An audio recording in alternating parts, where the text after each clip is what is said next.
Jangan lupa like, komen, dan subscribe channel YouTube TVRI Bengkulu dan nyalakan lonceng notifikasinya.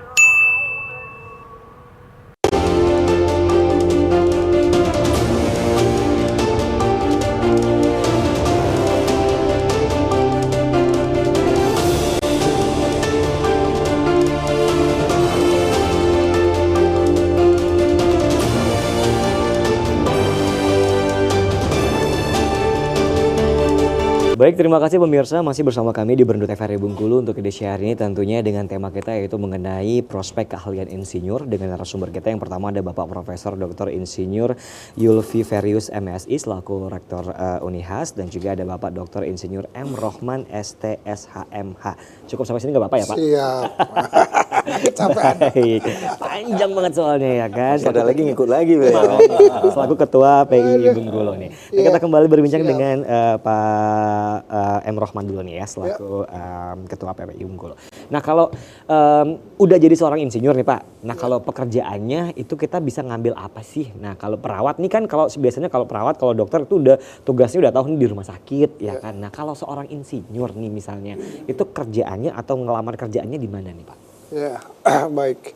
Jadi sebetulnya insinyur kan bidangnya banyak tuh Mas ya. Jadi banyak. Jadi ada yang mungkin teknik sipil ya juga ya, kemudian ada teknik mesin, ada seni pertanian.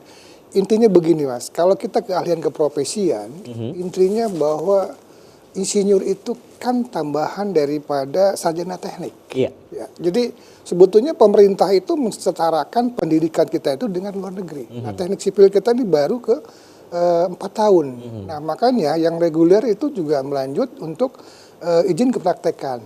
Nah, persoalan STRI itu sebetulnya ya STRI itu adalah surat tanda registrasi keinsinyuran. Ya, itu STRI tentunya sudah disampaikan oleh Pak Rektor bahwa ini prosesnya panjang sekali ya, sehingganya kita dinyatakan kompeten di dalam bidang keinsinyuran. Nah, tentunya insinyur ini kan punya harga tersendiri Pak. Jadi karena yang dinilai khususnya adalah RVL ya, rekognisi pembelajaran lanjutan ya. Itu 2 tahun yang dinilai adalah referensi kita selama kita bekerja. Nah, tentunya untuk kerja segala macam kan keinsinyuran kan itu sangat diperlukan. Ya, jadi ada sedikit nilai tambah untuk keinsinyuran. Ya. Nah, jadi itu persoalannya bahwa sekarang juga di undang-undang juga sudah dicantumkan Pak. Dicantumkan bahwa itunya wajib hukumnya ya di pasal 50. Jadi di 50 itu jelas bahwa setiap orang yang praktek keinsinyuran wajib memiliki STRI. STRI ya. Jika tidak ada itu ada sanksi pidananya.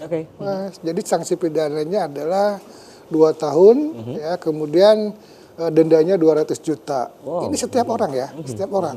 Nah, kemudian ada di pasal 2 di ayat 2-nya juga menyebutkan bahwa jika seorang insinyur jadi merencanakan boarding ataupun apa dalam pekerjaannya mengalami kegagalan keinsinyuran, maka itu juga ada sanksi pidananya. Oh gitu. Ya, di situ sanksi pidananya itu lebih berat, 5 tahun kemudian dendanya 1 miliar. Dan juga perlu diketahui juga bahwa seorang dosen pun sekarang harus mempunyai wajib memiliki STRI. Wajib ya, diwajibkan untuk memiliki itu. Ya, itu ada surat edaran dari Menristek, ya Menristek kebudayaan ya, Menristek apa Pak? Dikbuddikti. Ya, Dikbuddikti. Oke. Baik. Nah, kalau nggak ada itu akan bermasalah nggak ke depannya nantinya? Ya, itu ada sanksi Pak. Ini sanksi, ada sanksi pidananya. Jadi bunyinya setiap orang. Berarti setiap orang ini adalah setiap manusia yang melakukan praktek keinsinyuran, cakupannya kan ada 17 tuh. Bidang baik. Ini juga praktek.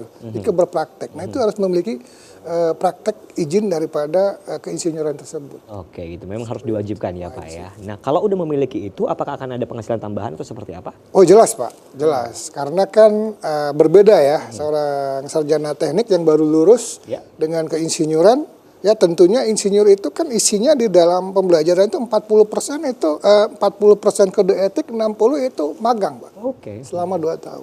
Oke, baik. Nah, kita kembali ke Pak Rektor nih. Untuk Pak Rektor sendiri, kalau yang namanya di pembelajaran seorang insinyur, itu apa saja yang dipelajari Bapak?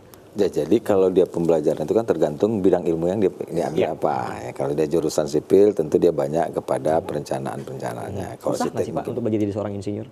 sebenarnya sama aja sih. Sama aja ya? Tergantung kita aja. Niat tuh ya namanya itu ya. Dengan individunya kan gitu ya. baik.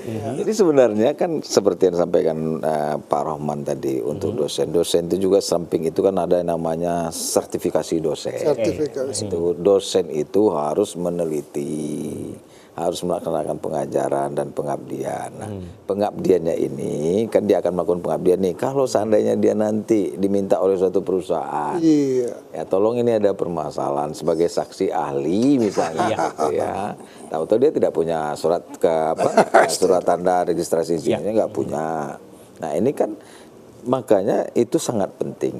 Makanya juga dengan adanya nomor 25 itu ada namanya registrasi keinsinyuran. Registrasi keinsinyuran. Ada 4 poin di situ ya, ada registrasi. Juga ini adalah mengatasi era globalisasi. Oke. Ya, dengan ada era globalisasi kan orang-orang asing juga bisa masuk ke kita. Kita kan nggak tahu nanti insinyur apa juga mereka kan gitu. Nah ada spesifikasinya. Nah contoh misalnya yang kemarin lagi heboh misalnya kan apa di Lahat flyover yang Oh yang flyover itu ya. Oh iya benar. Nah, itu kan harus dipertanyakan punya STI tadi nggak gitu. Pastinya, Pak. Itu Kalau kan nggak punya berarti dipertanyakan, bermasalah ya. Nah, ini tugas PI juga ini gitu. Yang dilihat dipertanyakan. Oke. Nah kalau seperti kita di kampus, saya di kampus, tentu dengan kerjasama dengan PI, ya kita sah-sah kita bisa membuka RPL tadi, rekonstruksi pembicaraan lampau, walaupun dia S1 bisa, S2 buka. Nah sekarang kita di Unihas sudah buka khusus untuk S2 MAP. Jadi kalau Pak Fahmi masuk bisa.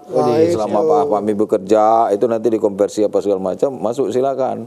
Nah itu kami mau PI nanti kerjasama dengan Unihas misalnya itu juga harus ada izin menteri. Seperti kami sudah dapat sertifikat dari menteri untuk membuka RPL khusus Magister Administrasi Publik. Nah, mungkin waktu dekat mungkin nanti PI akan kerjasama dengan dengan Unihas gitu kan, dengan Fakultas Teknik ya rektornya tinggal support aja. Jadi setiap anak yang baru tamat selama ini kan ditampung di studi itu dia cari pekerjaan, lowongan pekerjaan di mana nih. Nah, kita buka nih. Anda kalau mau tamat, silahkan tambahkan ini loh. Tambah lagi sertifikatnya loh kan gitu. Kan sekarang dengan pembukaan ASN kemarin kan kita lihat sangat banyak sertifikat yang dibutuhkan. Betul Pak. Ada yang dibutuhkan, contoh sempat saya itu kan di Unihas. Salah satu institusi, saya tidak sebutkan namanya institusi ini, dia minta sertifikat olahraga. Nah kebetulan di tempat saya itu ada juara 3 pencak silat internasional. Nah sehingga dia melalui itu akhirnya. Ya. Konsekuensinya apa kan? Kalau dia sudah mempunyai STIR tadi, ya sendirinya pasti konsekuensi tambahnya pasti salarinya pasti bertambah. Betul, berarti Orang ada nilai yakin ya itu bahwa ini betul-betul sudah punya kompetensi ini gitu kan. Nanti jangan salah disuruh pasang besi 12 pasangnya besi 12 banci, padahal mintanya yang ini kan yang ori misalnya gitu kan. Dia nggak tahu yang besi 12 banci dengan yang ori seperti apa ya. Sama-sama 12 ternyata nggak pakai ulir. Oh ternyata bukan KS keluaran ini ternyata. Beda, yang ya. banci kan kira-kira gitu ya, kira-kira dia. Untuk peminat sendiri Pak, peminat dari pengen jadi insinyur nih dari ini kan rektor Unihas nih di Unihas itu seperti apa? Apakah masih tinggi untuk generasi sekarang, generasi milenial ataupun generasi Z tentunya atau berkurang Pak? Kalau sekarang makin tinggi, Oke, walaupun sekarang kan masih sarjana teknik ya ST ya, apalagi nanti setelah itu kita giring lagi dia mendapatkan STIR tadi, ya kompetensinya tadi itu makin tinggi sekarang. Apalagi seperti di Unihas itu kan fakultas tekniknya yang lama, udah yang pertama lah ya, dulu nama akademi ya, Akademi Teknik Semarak Bengkulu menjadi fakultas. Ya sekarang itu yang mungkin Pak Rohman sangat paham sekali banyak yang yang dipakai untuk tenaga-tenaga ahli ya, tapi itu perlu kita lengkapin. Ini pemerintah memberikan kesempatan ya. Nah, sehingga betul-betul sarjana-sarjana kita ini betul-betul punya kompetensi ya, misalnya adalah membangun gedung, membangun jalan, membangun jembatan kan betul-betul punya kompetensi. Kadang-kadang di kita begini, Mami, kadang-kadang ini belum berapa-berapa jalan udah bolong misalnya.